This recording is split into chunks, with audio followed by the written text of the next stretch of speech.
I am here at the National Arboretum. We've got ECO9 here as well, and there are tons of different cherry blossoms here at the Arboretum. We've got pink ones and white ones, tons of different kinds that you could come see. And it gets a little busy on the weekends, but during the week it is a little bit quieter here. Now, to learn more about the different types of cherry blossoms that they've got here and some of the cool aspects of the Arboretum, I talked with one of the botanists here. Here's what they had to say. There are so many different kinds to see here, and it's really probably the longest season of cherries you're going to find in the whole area. We have cherries that start blooming in early February, some years like this year, and they'll extend all the way through sometimes almost to the beginning of May. And so when you come at any one time, you might find a whole bunch of different ones. You might find just a few, and we have tours available that sort of guide people to sort of understand which ones might be in flower at any given time depending on the season. But for diversity, you're never going to find anything close to this anywhere else because there's just so much here to see.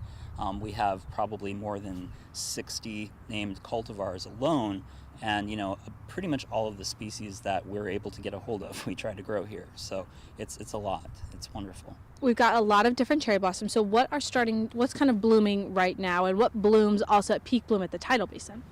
Right, well, right now we're sort of a little bit before the main Yoshino season, and so we have this kind of little bit of an intermediate, sort of the early mid-season blossoming cherries. And so we have a species called Ito Sakura, which is not familiar to most people, but it's a beautiful tree.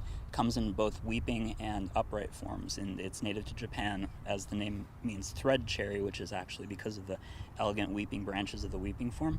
It's actually one of the parents of the Yoshino, and so it actually blooms a little bit ahead of the Yoshino. So that's probably the main thing you're going to see now. There are lots of other weird hybrids. So the vast majority of hybrids, cultivars that you're going to find anywhere are hybrids and not species locally.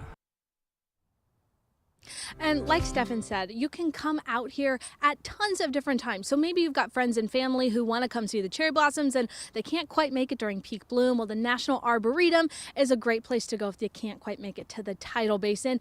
And there are some cool species here. Stefan was telling me they've got green cherry blossoms. He said it looks like money on a tree. So I might have to go try and find that one after we send it back to you guys. But for now, I'm meteorologist Michaela Lucero live at the Arboretum, WUSA 9.